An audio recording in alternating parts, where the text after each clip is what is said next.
Good morning, class 12. In today's session, I'm going to begin with another very important chapter of physical chemistry, that is surface chemistry.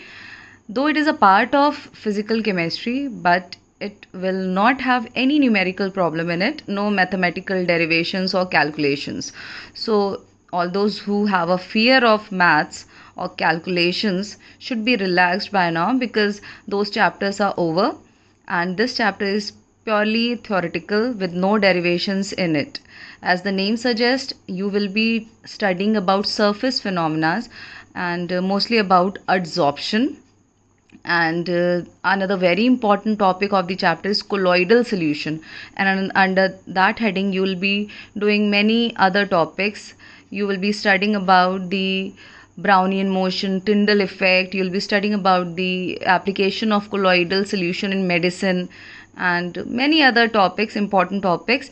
And most of you prefer choosing this chapter for your viva since it has a lot of or like theoretical questions which are easy to present in front of the examiner, and it will be very easy for you if you are attentive from the very first session. And children, please prepare your notes sincerely along with me, because when you make your own notes, the self study becomes easy. So please sit with your notebook and pen, and since I have made beautiful notes for you, so I also expect that you will do the same hard work for yourself. So I'm beginning with the chapter. As you can see, the name of the chapter is surface chemistry. So what will be the definition of this chapter? The surface chemistry chapter will be dealing with phenomena that occur at the surface or interfaces. So we will be dealing with the surface phenomena basically in this chapter. Now before I proceed with adsorption, because we don't have to learn about this phenomena absorption, we basically have to learn about adsorption. So first of all, let us see how does the two terms differ from each other. As you can see in the spelling, there is very minute difference. One is spelled as ABSORPTION and another is ADSORPTION. Absorption and adsorption. So this absorption, though it is a very common term of English which you frequently use in your common vocal English, so absorption is basically what? It is a bulk phenomena and adsorption is a surface phenomena. The first difference should be this: bulk phenomena and surface phenomena. Children, this is your board question. Okay, it has been asked to differentiate between absorption and adsorption. So please listen to the difference, and whatever points I'm telling you is important. Keep a note of those points. So to explain you the first difference in a better way, I'm going to take a very simple example. Suppose if you spill water on a tiled floor, okay, and at the same time if you spill water on a floor which has soil, that means suppose the water is spilled in your garden, what will be the difference that you will observe? The difference that you'll observe, which you must be thinking of, I'm sure, when the water is spilled over a tiled floor, then what happens? It remains on the surface. It remains attached or adhered to the surface. Okay, unless you wipe it, it does not percolate inside the ground. It remains on the floor. So such a condition is known as adsorption. And at the same time, where you have spilled water over a ground which is full of soil, or you have spilled water in your garden, what will you observe? After some time, the water vanishes or percolates inside the ground. So that means that particular phenomena is absorption, because the soil, the muddy floor is absorbing the water. It is allowing the water to get inside the soil particles. But in case of tiled floor, what is happening? The water is remaining on the surface. It is not getting percolated inside the floor. So this is the difference. This is the best example of adsorption and absorption, where you can compare the two conditions taking the same example. and like you sitting on a chair is what? Adsorption. Okay, because you are settled over the surface of the chair, you're not going inside the chair, so that is again adsorption. There are many other examples, I'll be discussing those examples later on. Now another point is, neither this absorption is neither endothermic nor exothermic. That means when absorption occurs, there is no heat loss or heat gain, whereas adsorption is exothermic. I'll explain you how. Okay, this adsorption is exothermic, the heat is being evolved. Now third point is, rate of absorption is uniform.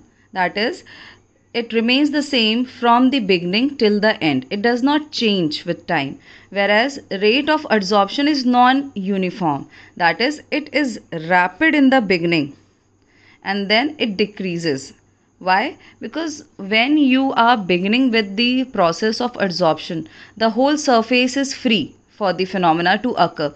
But once the phenomena begins, what happens? The surface, when it starts getting occupied, now for the further adsorption process, there is no enough space, there is no enough surface area for the adsorption. So the rate will decrease because it is a totally surface phenomena. So it depends upon the availability of the surface. So in the beginning, obviously, the initial molecules will have a larger surface area for its adsorption, whereas with the passage of time, when the surface molecules, when the molecules will adhere themselves to the surface available, there will be very less space left over afterwards, so the rate of adsorption will also be reducing. Now it is independent of surface area because it does not depend upon the surface area, it is a bulk phenomena and it depends upon the surface area. The more is the surface area available, the rate will be higher, and as the surface area reduces, what happens? The rate of adsorption also goes down. Now here are some examples. Example is absorption biscuit dipped in tea. This is a common and everyday example. That is why I have chosen this example. Chalk in water. If you dip chalk in water, what will you observe? After some time, the water get absorbed inside the chalk completely.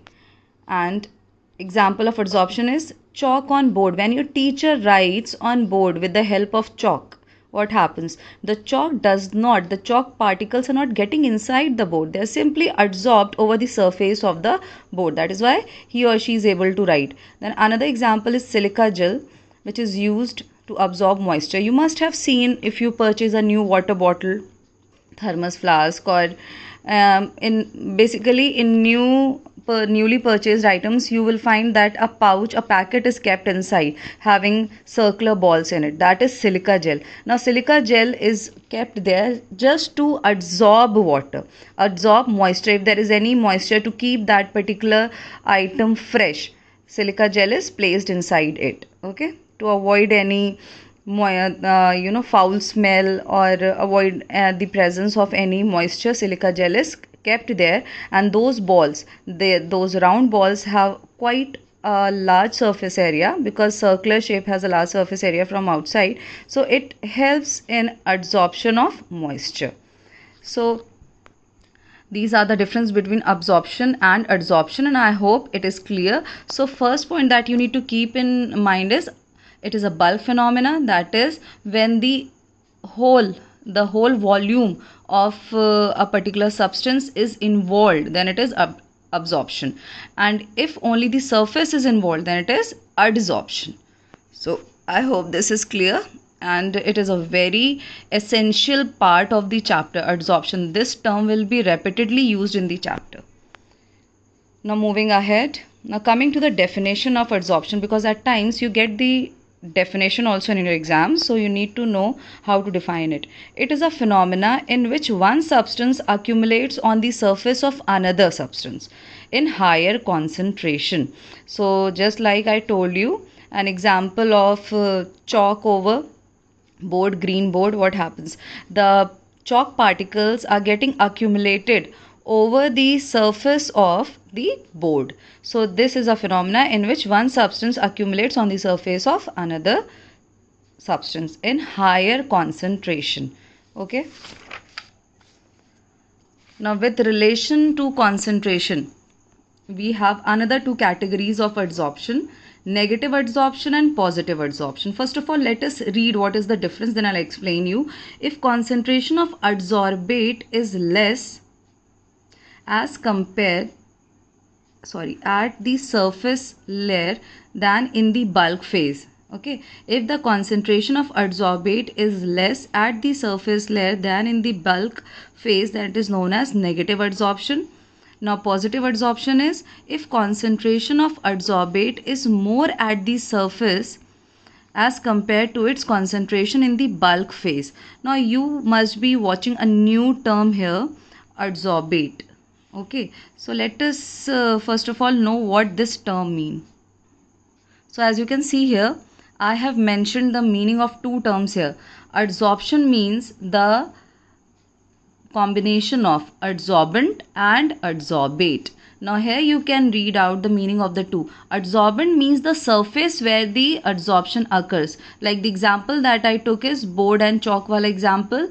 So the surface over which the adsorption occurs is the adsorbent, is known as adsorbent. And the molecules getting adsorbed, the substance which is getting adsorbed over the this adsorbent is known as adsorbate. Please children remember these two terms because it will be used frequently. Adsorbent means the surface on which the adsorption is taking place, and adsorbate means the molecules or the substance which is getting adsorbed over the surface of adsorbent, and the two together forms the adsorption phenomena. Now if I talk about a solution, okay, if I talk about a solution, then solution comprises of solute plus solvent, right? It comprises of these two, where in this case solute corresponds to adsorbate and solvent corresponds to adsorbent. Okay, but you will never use these two terms in place of these two, because these two terms are used for surface phenomena, whereas these two terms will be used for bulk phenomena. Okay, so I hope it is clear. So the same term is used here. The concentration of adsorbate, in case of negative adsorption, the concentration of adsorbate is less at the surface layer than in the bulk. That means if you compare the concentration of adsorbate, then the concentration of adsorbate is more in the bulk than over the surface of the adsorbent. And in case of positive, the case is reverse. That is, the concentration of adsorbate is more on the surface in comparison to its concentration in the bulk phase. Okay, so this is the difference between negative and positive adsorption. Now I have an example here. You can see this example and then you will be able to understand the difference in a proper way. I have a solution, as you can see here. It is comprised of a solvent which is indicated by blue solution, blue color, and solute is indicated by this green dots. So what is the difference between negative and positive adsorption with respect to this setup? As you can see that to explain you negative adsorption, I have assumed a surface here, and over this surface you can see that blue dots are aggregated. Yes, blue dots are aggregated. So blue dots correspond to the solvent. That means we are talking about adsorbent here. And blue dots correspond to the solvent. So here you can see the concentration of solvent is more over the surface and that of solute is less. So such phenomena will be negative adsorption. And in case of positive adsorption, you can see that solute is more aggregated at the surface. You can see that this green dots are present here, and when solute are more aggregated over the surface, it is known as positive adsorption. So children, I hope the difference is clear. I just took this example of solute and solvent to make it clear, to tell you the difference in the concentration. Okay, in first case the concentration of solute is very less, because solute, if you remember, I compared the solute with adsorbate. You can see here I compared the solute with adsorbate. So the concentration of adsorbate is very less in the first case. In fact, I have totally, you can see here there is no green dot at all, though you can show a little bit of green dot also here, but the concentration of solute is very less. So solute or adsorbate is very less. So such adsorption phenomena will be negative adsorption, and when you can see that green is aggregated in a higher concentration, that is known as positive adsorption. So there is a very minute difference between the two depending upon the concentration of the adsorbate over the surface. So I hope it is clear, children. Now, what is the reason behind this phenomena? That is the phenomena of adsorption. Why this phenomena occurs? Why this phenomena occurs only on the surface? That why this adsorption is a surface phenomena. So to explain you this, the reason behind it, let me explain you the diagram present here. Here you can see that I have considered a molecule present in somewhere in the center of this solution. And when a molecule is present in the center, here you need to recall your surface tension concept that you learned in class 11. Okay, now this particular molecule is surrounded by molecules from all the sides. So what will happen? These the molecules which are surrounding this central molecule will be attracting it or repelling it equally from all the direction. As a result, it will observe no net force. The net force over it will be zero, because it is experiencing equal and opposite force from all the direction. Okay, so this is a balanced molecule. This is a balanced molecule. So the molecules which are present in the center, in the bulk, are balanced. Okay, they have the lowest energy possible, and they are balanced, they are stable. Now if you compare it with the molecule present on the surface, so the molecule present on the surface is experiencing a downward pull from the molecules which are present beneath it, and left and right also the molecules are present, and also they are interacting with this molecule. But from the top, the surface is exposed. There is no molecule to counteract the force which is being exerted from the molecule which is present beneath it. So because of this reason, the molecules which are present on the surface, they are unstable and they have high energy. And as you know that high energy leads to instability. So in order to become stable, the tendency of this molecule is to interact with any molecule which comes in contact with it. This leads to the phenomena of adsorption. So what happens if suppose air particles are coming, if suppose any other molecules are coming in contact with these molecules which are present on the surface, they start interacting with each other, and this leads to adsorption. So the explanation is given here. You can see molecules present on the surface of the liquid are unbalanced, they are unstable and possess high energy. Now what happens on adsorption? The moment adsorption occurs, the new interactions occur and they lead to loss of energy.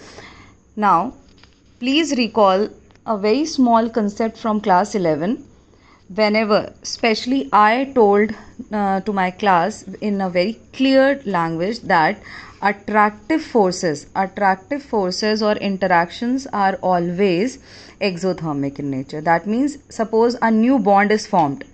A new bond formed always leads to release of energy, and to break the bond, energy is needed to be supplied. Similarly, what happens here when there are new interactions occurring between the adsorbate and the adsorbent, what happens?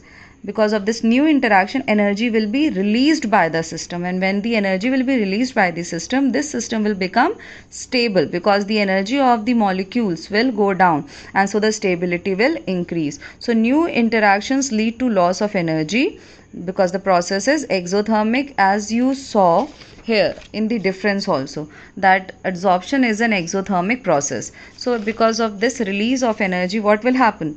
The energy will be lost, and due to loss in energy, the stability will increase and the energy will decrease. So the system will become stable. So just for the sake of stability, the process of adsorption occurs, and it will be an spontaneous process. You don't need to spend any energy externally to make it happen. The process is spontaneous because nature has a tendency to move towards stability. Okay, so I hope the explanation is clear to you, children. In case of any doubt, or if you feel that this particular point is not clear to you, please message me, children, immediately, because you need to be very clear with these concepts in order to understand the chapter in future. So let us see what we have done in today's session. In today's session, we simply learned the difference between absorption and adsorption, and the definition of adsorption, negative and positive adsorption. Very simple concept, just based on the concentration of the adsorbate. Adsorbate means the substance which is getting adsorbed, and adsorbent means the surface over which the adsorption occurs. Okay, and then reason for adsorption is only stability. Okay, because as you can see here, this is a surface phenomena. The molecules on the surface are unstable and they have high energy. So in order to become stable, they form some weak forces with the molecules which come in contact with each other, which come in contact with it, in order to become stable, in order to lose some energy. Okay, now we will discuss more about bonding in another category of adsorption, that is chemisorption and physisorption. So in today's session, this much is enough, and keep on revising it. Thank you, children.